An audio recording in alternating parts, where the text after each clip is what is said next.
राधे राधे दोस्तों। आज की कहानी है गलती भाग 2।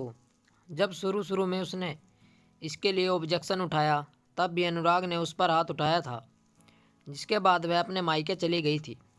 पर वहाँ भी उसकी किस्मत फूटी। उसके माता पिता उसके ससुराल वालों के पक्ष में ही बोले, उसके पक्ष में नहीं। इसलिए उसे वहाँ से वापस लौट कर आना पड़ा।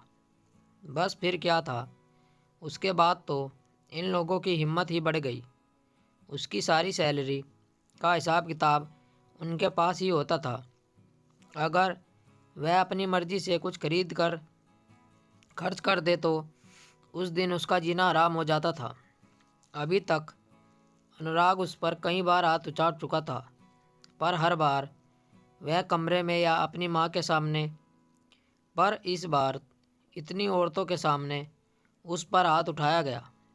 उसे सचमुच कुछ समझ नहीं आ रहा था कि वह क्या करे। आज का दिन ऐसे ही निकल गया। दूसरे दिन उठकर नेहा तैयार होकर अपने ऑफिस के लिए निकल रही थी कि पड़ोस की कुछ आंटियां खड़ी होकर उसकी तरफ देखने लगी। एक ने तो टोक ही दिया, बेटी इतनी पढ़ी लिखी हो तुम, क्यों अपने पति को परेशान करती हो जिससे उसे तुम पर हाथ उठाना पड़ता है।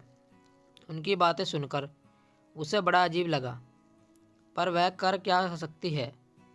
उसका पति उस पर हाथ उठाकर भी बेचारा बन चुका था। सच कमी औरतों की नहीं निकाली जा सकती, बल्कि कमी निकालने वाली एक औरत ही होती है।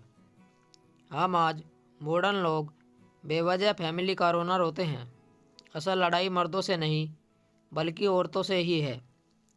मन में ख्याल आ रहे थे कि काश भगवान अगले जन्म में मुझे औरत ना बनाए, पर यह तो हार मानने जैसा है। जब इस जन्म को जीना है तो मुझे निर्णय तो लेना ही था कि मैं अपनी पूरी ज़िंदगी मार खा खा कर तो नहीं सह सकती, और माँ बाप उनके पास तो जाना ही बेकार है, क्योंकि उन्हें साथ देना होता तो पहले ही दे देते। सबसे पहले वह अपने ऑफिस पहुंची, फिर छुट्टी के लिए अप्लाई करके बैंक पहुंची, जहां पर उसने अपने सारे बैंक अकाउंट के पासवर्ड रीसेट कर दिए और अपने अकाउंट अपने अंडर कर लिए। उसके बाद निकल कर सीधा महिला पुलिस थाने पहुंची और अपने पति और सास के खिलाफ कंप्लेन की। कंप्लेन पर तत्काल सुनवाई हुई। 2 महिला कांस्टेबल के साथ उसे ससुराल भेजा गया, जहां पुलिस को देखकर उनके हाथ पांव फूल गए और उन दोनों ने हाथ जोड़कर नेहा से माफ़ी मांगी। हालांकि जैसे वे लोग नेहा को देख रहे थे, उसे पता था वे दोनों उस पर बाद में हाथ उठाएंगे। फिर भी उसने उन्हें माफ़ कर दिया। उनके साथ ही साथ अपनी जान को जोखिम है यह थाने में ज़रूर लिखवा दिया। फिर दोनों को वार्निंग देकर छोड़ दिया गया।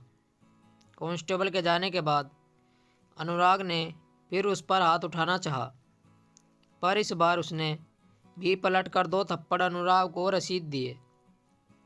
यह देखकर सास चिल्लाई, अरे पति पर हाथ उठाती है, तुझे शर्म नहीं आती? अगर इतना ये शौक है तो यहाँ क्यों पड़ी है?